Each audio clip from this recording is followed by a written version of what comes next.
Film की शुरुआत होती है जेवियर को दिखाते हुए। जेवियर के पास लग्जरी घर है, गाड़ी है, जिससे बज़ाहिर तो वो बहुत अमीर दिखता है, लेकिन काफी अरसे से उसके पास कोई जॉब नहीं। इसी वजह से उसके घर के हालात बहुत ज्यादा खराब हैं। जेवियर ने बहुत सारे जॉब्स इंटरव्यू दिए, लेकिन किसी एक में भी सिलेक्ट ना हो पाया। और एक शाम उदास जब वो घर लौटा तो उसकी वाइफ ने उसे मशवरा दिया कि तुम अपना ये लग्जरी घर और गाड़ी सेल कर दो। ना चाहते हुए भी जेवियर को ये बात माननी पड़ती है। उसने अपनी हाउस हेल्पर को भी निकाल दिया था और अपनी जॉब जाने की वजह से वो बहुत ज्यादा उदास थी। उसे जेवियर के ऊपर डुप्लीकेट चाबियां फेंकी हुई यहाँ से चली गई। जेवियर अब एक छोटे अपार्टमेंट में शिफ्ट हो चुका था। उसने एक शॉर्ट कोर्स भी ज्वाइन कर लिया ताकि उसकी प्रोफाइल बेहतर हो सके और जॉब के मौके उसे ज्यादा मिल सके।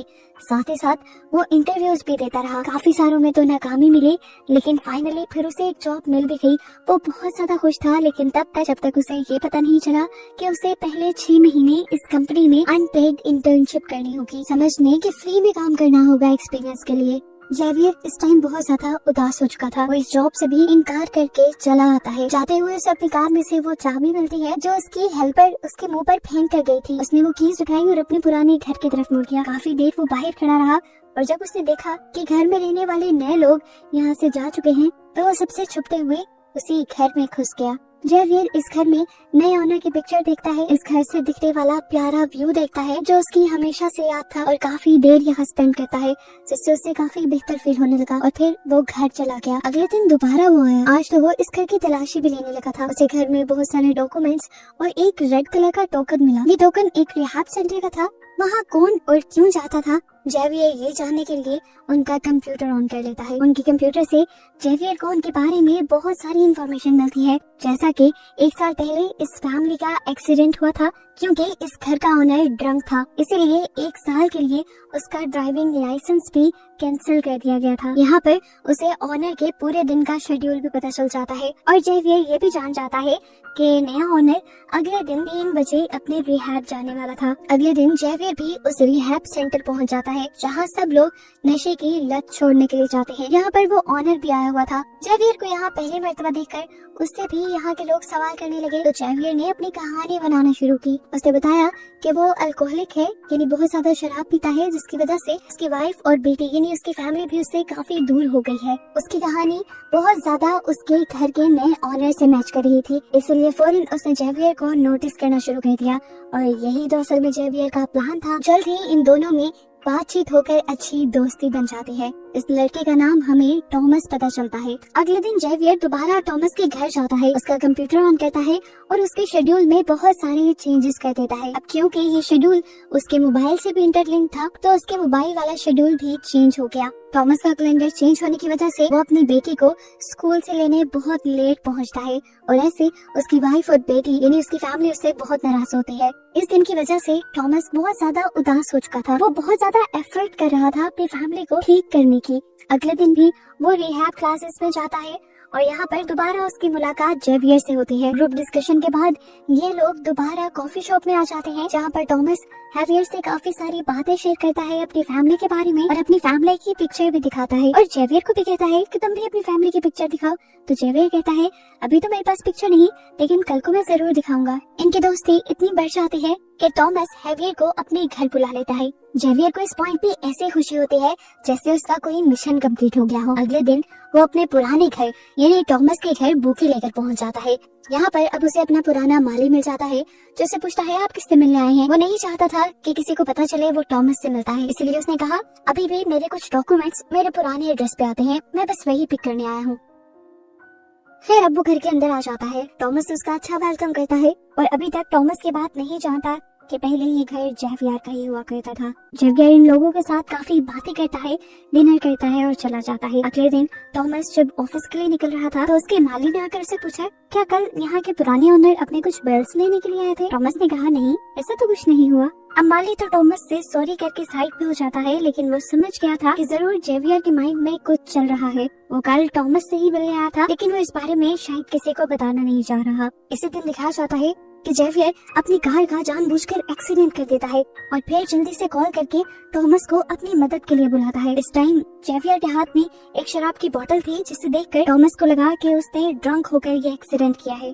जब टॉमस ने जेवियर के हाथ से वो बोतल ली तो कुछ कतरे टॉमस के ऊपर भी गिर गए टॉमस उसे समझाने लगा, रिहैब ज्वाइन करने के बावजूद भी तुम अगर ये काम करते हो तो बिल्कुल अच्छा नहीं, ऐसे तुम्हारी लत नहीं जाएगी। देखो मैं तुम्हें समझाता हूँ, मुझे पीनट से एलर्जी है, अगर मैं एक भी दाना खा लूँ तो मर जाऊंगा। तुम भी ड्रिंक करने को ऐसा ही समझो, अगर तुमने ड्रिंक किया तो तुम मर जाओगे। जेवियर उससे कहता है, मैं ड्रिंक करना नहीं चाहता था, लेकिन कल जब मैं तुम्हारे घर आया तो मैंने देखा तुम अपनी जिंदगी कितने अच्छे से मेंटेन करते हो, तुम्हारी फैमिली है, तुम एक कंपनी के वाइस प्रेसिडेंट भी हो, लेकिन मैं न मेरे पास जॉब है और ना ही मेरी फैमिली मेरे सपोर्ट में है। मैं अपने दुख को काबू नहीं कर सका, इसलिए मैंने ड्रिंक की। टॉमस कहता है, ऐसा कुछ नहीं जैसा तुम्हें नजर आ रहा है, मैंने भी सब चीजों को बैलेंस करने में बहुत मेहनत की है, और वो कंपनी जहाँ मैं वाइस प्रेसिडेंट हूँ वो असल में मेरी नहीं है, मेरे फादर इन लॉ की है।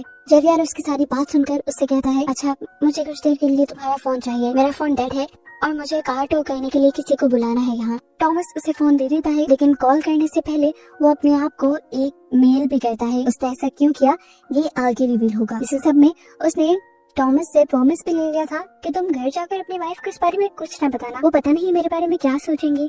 टॉमस ने उसकी ये भी बात मान ली।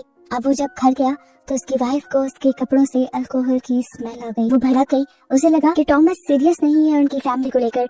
वो दोबारा अपनी उन्हीं हरकतों पर उतर आया है जिसकी वजह से उसकी फैमिली एक बहुत बड़े मसले में आ चुकी थी पहले भी। और यहाँ पर टॉमस को अपनी वाइफ को बताना पड़ता है कि ड्रिंक मैंने नहीं किया था बल्कि जेवियर ने किया था, मैंने बस उसकी मदद की। सिंकट होकर हमें जेवियर को दिखाया जाता है जिसे उस टाइम उसकी माली की कॉल आती है और वो कहता है, मैं ये बात जान गया हूँ कि तुम अपने घर टॉमस से मिलने आए थे, कोई बिल्स लेने नहीं। अगर तुम चाहते हो कि ये बात मैं छुपा कर रखूं तो कल आकर मुझसे मिल लेना। मजबूरन जेवियर को उससे मिलना पड़ा। माली ने उसे कहा, मैं जानता हूँ टॉमस को लेकर तुम्हारे इरादे अच्छे नहीं, अगर तुम चाहते हो कि मैं तुम्हारे बारे में पुलिस को ना बताऊं तो तुम मेरे लिए भी काम करो, तुम टॉमस की बेटी के कपड़े मुझे ला कर देना। ये सुनकर जेवियर को बहुत गुस्सा आया कि कितना नीच आदमी था ये, लेकिन अभी उसे अपना प्लान भी खराब नहीं करना था, इसलिए वो मान गया। मजबूरी में जेवियर माली के काम से टॉमस के घर जाता है उस वक्त जब उसके घर पे कोई नहीं होता। अभी उसने अपना काम मुकम्मल नहीं किया था कि टॉमस की वाइफ घर वापस आ गई।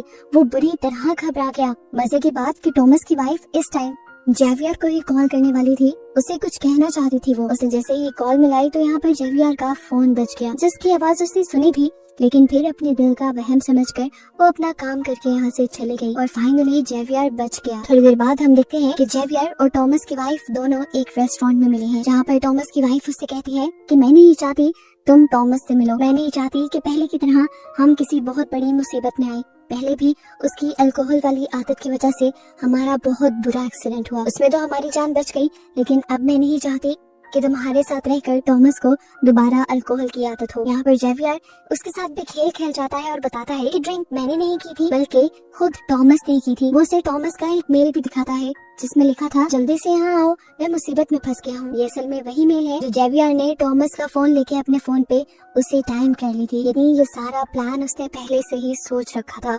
अब घर पे हम देखते हैं कि टॉमस की वाइफ और टॉमस के दरमियान में बहुत बुरी लड़ाई हो जाती है इस मिसअंडरस्टैंडिंग की वजह से। जेवियर के घर पे उसे एक पार्सल रिसीव होता है जिसमें हम देखते हैं कि पेपर स्प्रे और पीनट स्प्रे था। वो बड़ी ही चालाकी से पीनट स्प्रे को पेपर स्प्रे के अंदर इंजेक्ट कर देता है और बाकी बचे हुए सामान को फेंक देता है। जेवियर जिस टाइम ये सब कुछ कर रहा था वो ये नहीं जानता था कि उसकी वाइफ उस पर नजर रखे हुए है। वो अब ये लेकर टॉमस की वाइफ के पास जाना चाहता था, लेकिन उसे शक हो गया कि उसकी वाइफ उसका पीछा करने लगी है, इसीलिए वो अपने कोर्स सेंटर चला गया। जेवियर की वाइफ ने जब उसे क्लास में बैठा देखा तो वो रिलैक्स होकर यहाँ से चली गई। इसके बाद जेवियर गार्डनर से मिलने के लिए आता है। वो उसे टॉमस की बेटी के कपड़े दे देता है, लेकिन अब उसकी डिमांड और ज्यादा बढ़ गई थी। वो जेवियर से कहता है, तुम अब ये कैमरा टॉमस की बेटी के कमरे में लगा देना। जेवियर को लगा कि ये उसके लिए अब खतरा बनता जा रहा है, इसलिए बड़ी ही जहानत से उसने माली को कुछ इस तरह से मारा कि हर किसी को उस माली की मौत एक हादसा लगी और जेवियर बिल्कुल नहीं फंसा। इसके बाद वो जाता है टॉमस के ऑफिस। वो टॉमस से मिलना चाह रहा था, लेकिन टॉमस को तो बहुत ज्यादा गुस्सा था क्योंकि पिछले ही दिन टॉमस की वाइफ से जेवियर ने झूठ जो बोल दिया था, जिसकी वजह से उन दोनों के दरमियान में मिसअंडरस्टैंडिंग भी हो गई थी। इसी गुस्से में टॉमस जेवियर को इतना मारता है कि उसके मुंह और नाक से खून निकलने लग जाता है। ऐसी ही हालत में जेवियर बैंडेज कराने नहीं जाता बल्कि जाता है टॉमस की वाइफ के पास और उसे कहता है, देखो तुम्हारे हस्बैंड ने मेरा क्या हाल किया। एक और झूठ वो बोलता है कि टॉमस ने हम दोनों को रेस्टोरेंट में बैठे हुए देख लिया था और अब उसे लग रहा है कि हम दोनों का अफेयर चल रहा है। वो टॉमस की वाइफ से कहता है, मुझे लगता है कि टॉमस की अल्कोहल वाली आदत अब और ज्यादा बढ़ती जा रही है।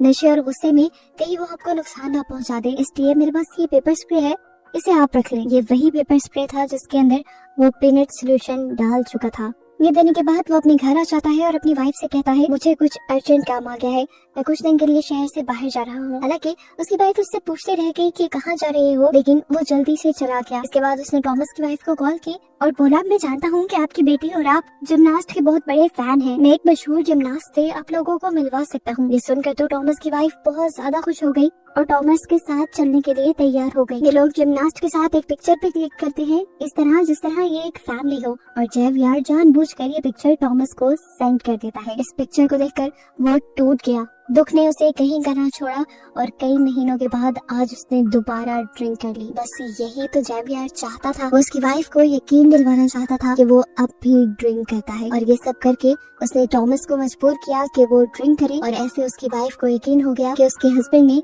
कभी ड्रिंक करना छोड़ा ही नहीं, बल्कि वो तो उसे बेवकूफ बना रहा था। इससे पहले कि टॉमस की वाइफ कुछ रिएक्ट करती, टॉमस ही गुस्सा करने लग गया, क्योंकि उसने इन दोनों को जेवियर के साथ आते ही देख लिया था। वो तो अपनी वाइफ को पीटने पे उतर आया।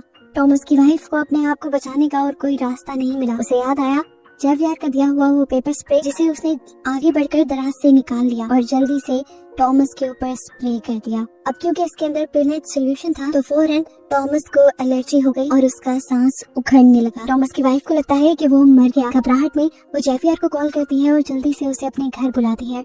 जेवियर पहले उसे काम डाउन करता है और उसे एक कमरे में भेज देता है। फिर वो टॉमस के पास आता है तो देखता है कि टॉमस अभी जिंदा था लेकिन तड़प रहा था। लेकिन जेवियर नहीं चाहता था कि टॉमस जिंदा रहे, इसीलिए वो उसके मुंह पे अपने हाथ रख के उसे मार देता है। वो पहले से ही ग्लव्स पहने हुए था, मतलब वो टॉमस को मारने के ही इरादे से आया था। और फिर टॉमस आखिर मर जाता है। अब सीन यहीं से कट होकर हमें कई माह बाद का सीन दिखाया जाता है। हमें पता चलता है कि जिस कंपनी का वाइस प्रेसिडेंट पहले टॉमस था, अब उसी कंपनी में वही पोस्ट जेवियर ले चुका है, क्योंकि उसने टॉमस की वाइफ से शादी कर ली थी। टॉमस को मारकर उसने टॉमस की जगह, घर, सब कुछ ले लिया, यहाँ तक कि उसकी फैमिली भी, और अपनी लाइफ सेट कर ली। हम देखते हैं कि यहाँ पर जेवियर से उसकी वाइफ मिलने के लिए आती है, जिसे अब वो डाइवोर्स दे चुका था। वो उसे कहती है, मैं जानती हूँ कि टॉमस को तुमने ही मारा है, क्योंकि तुमने पेपर स्प्रे में जब वो पीनट सोल्यूशन मिलाया था तो मैंने तुम्हें देख लिया था। मैं चाहूँ तो अभी भी जाकर पुलिस को ये बयान दे सकती हूँ। उसकी ब्लैकमेलिंग में जेवियर नहीं आता और उससे कहता है, तुम जो चाहो कर लो। अगर तुम चाहती हो अपने बेटे का ब्राइट फ्यूचर तो तुम ऐसा नहीं करोगी, क्योंकि मैं तुम्हें पैसा देना बंद कर दूंगा।